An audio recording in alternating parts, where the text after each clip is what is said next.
We should be sending out a unified message to this guy that he should step down and give his people a fair chance to live their lives without fear. And this suddenly becomes the cause célèbre for some folks in Congress? Come on.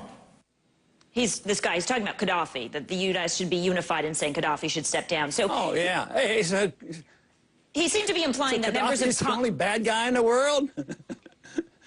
Well, I'm asking, do you agree that members of Congress who are calling for U.S. troops to leave Libya are sending mixed messages to Gaddafi? And is it important that U.S. politicians are unified on the issue?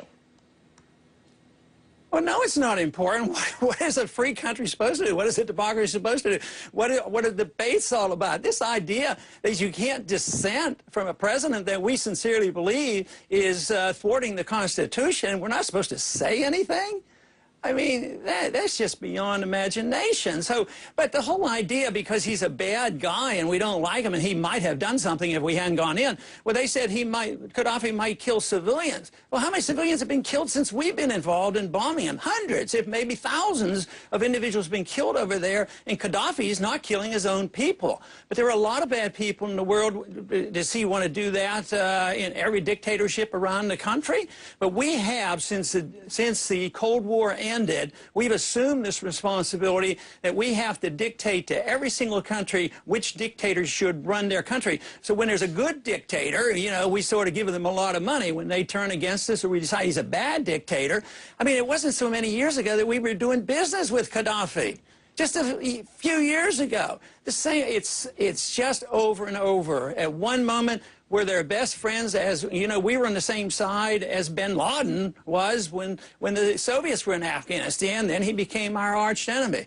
Saddam Hussein was our best friend in the 80s. We helped him, and we even helped them get a nuclear reactor at one time. And so it's this flip-flopping around, and we forget about the purpose of the Congress and the President. It's supposed to protect the sovereignty and the safety of this country, not to take care of the whole world and police and decide which dictator is going to run every country. Switching gears, sir, if we could for a moment. You're opposed, let's talk about the economy here. You're opposed to cutting a deal to raise the debt ceiling. You've argued that we should just let that deadline come and go and that we'll survive without a financial crisis. But in a press conference today, the President disagreed. I want to address what I've been hearing from some quarters, which is, well, maybe this debt limit thing is not really that serious. We can just pay interest on the debt. For the U.S. government to start picking and choosing like that is not going to inspire a lot of confidence. Moreover, which bills are we going to decide to pay? Are we really going to start paying interest to Chinese who hold treasuries? And we're not going to pay folks their Social Security checks? So, sir, which bills would you pay, or do you dispute the whole proposition?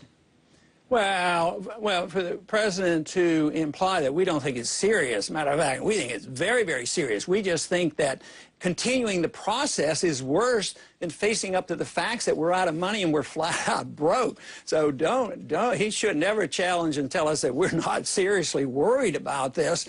But the whole thing is, fear tactics is the tool of big government. Just think of how we go to war. This whole thing about Saddam Hussein, how he was ready to unleash nuclear weapons on us. So we go to war, and none of that was true.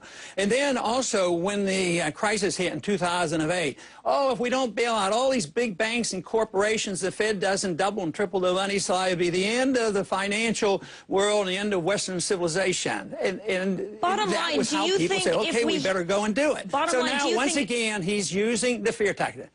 Bottom line, if we do not raise the debt ceiling, you think the U.S. will not suffer a financial crisis?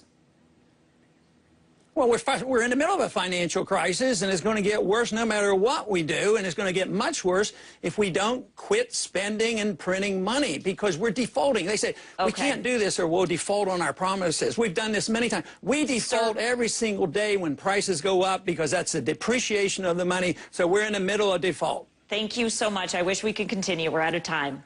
Thanks for being with us, Congressman Ron Paul.